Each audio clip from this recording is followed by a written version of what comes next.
emotional intelligence quickly becoming a vital part of success in the workplace. Some will argue it always has been. It involves, of course, understanding, managing and regulating your emotions, both on your own and in fact those of others, in order to build stronger relationships and make better decisions. But the obvious question we're asking today is, how does EQ influence the way we work and lead? For that, let's bring in our guest. The South African Depression and Anxiety Group spokesperson is Vanishaa Gordhan Narotam, who joins us now via our video link. Vanishaa, lovely to see you. Thanks very much indeed for making time. And hopefully both our EQs come out tops on the other side of this discussion. And perhaps we can begin with what I consider the more philosophical, existential questions around EQ, and whether or not, from the work you've done, you found if EQ is a result of nature or nurture. I think that's a very, very big question, right? I think we all can improve our emotional intelligence. I think it's so important to know that this is a skill that we can learn, right? Increasing awareness, being aware of other people, like what are the expressions saying, right? If you notice, you walk into, and I give you an example, right? I'm all about practical examples. So say, for example, you walk into the office, right? And you see one of your colleagues are standing there and they're looking like down, they're looking low. Normally they'll be like upbeat and, smiling, hi, how are you? Things like that. That's one aspect of emotional intelligence. The fact that you're aware that they are looking down, they're looking low, they're not feeling good. And another thing comes from that is that how does one then ask that person, be like, how are you feeling today? I'm noticing that you're not feeling great. You're looking a bit low. That's another part. So it's almost like being aware and actually seeing it, and then knowing what to say about it and how to carry that conversation forward. How much of it is also cultural and situation specific? I'll also give you a practical example, since that's what we're doing. I mean, I think about 10 years ago, it would have been completely taboo to speak, for example, about a colleague's menstrual cycle. But there have been instances where, in fact, some women believe we need to demystify that and have discussions that can increase the sensitivity we have, especially when it comes to how males respond to their female counterparts within the workspace. I mean, with that in mind, how do we go about making an assessment about what an emotionally intelligent way to respond to that scenario is?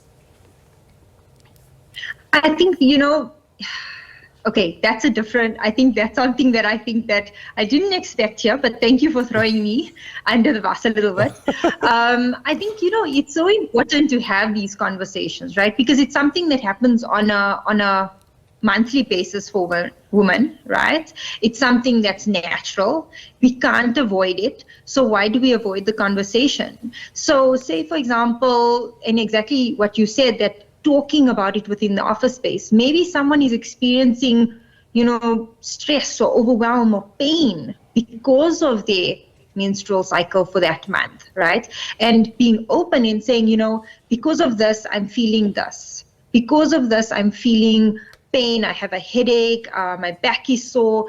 That also influences productivity, right? So I think it's also important to take into consideration what is within the workplace, what is affecting the productivity, and how can we manage that? So having open conversations is one of those things that we've been saying for years now, right? Within the COVID space, what was the main thing that we were talking about is about changing the narrative about how we speak about taboo topics, right? And those taboo topics were mental health, it was depression, it was anxieties, was dealing with stress. How do we manage it on our daily basis? So changing the narrative in the way that we speak. So similarly, how I said before is that when we approach something, instead of ignoring it, maybe saying, how can we help today? How can we manage this better? How can we improve your productivity within this time, within this situation? So I think it also comes down to emotional regulation, right? How do we manage ourselves, but also how do we manage others? Absolutely. I think it's easy, of course, for us to I don't know, shower each other with compliments when things go well and speak very highly of people's emotional intelligence.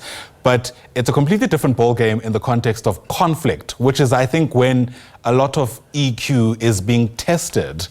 What's your approach to that? The best thing to do is take a step back, right? We always say this. In the moment of anger, in the moment of difficulty, when we don't know what to say, or when we know, and we often do know, right, that we're going to say something wrong. And afterwards, what happens? We regret it. Anger is one of those things that I think influence our behavior and the way that others perceive us. So being able to take a step back. I recently was listening to a podcast, and I can't remember for the life of me which one it was, but they were talking about counting. Right? So, like normally they say, okay, when you're anxious or you're feeling stressed or you're angry, count to 5. So 1, 2, 3, 4, 5, right? But 1, 2, 3, 4, 5 is such a natural thing. We say it so quickly, right?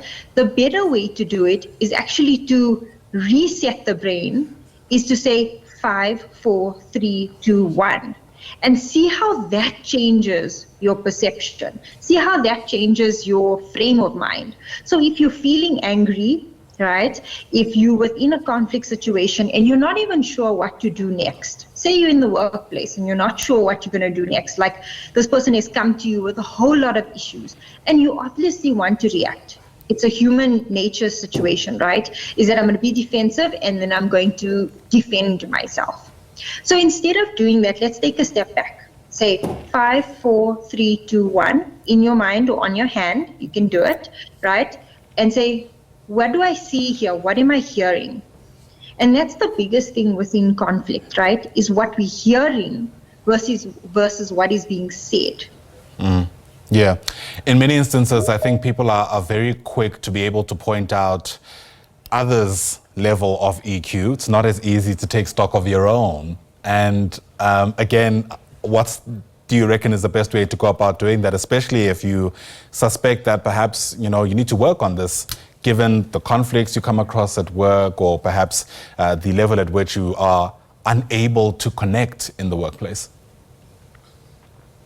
I think it's so important to actually take stock. When you said take stock of yourself, right? Or being aware of what you're feeling, how you're feeling it, and when you're feeling.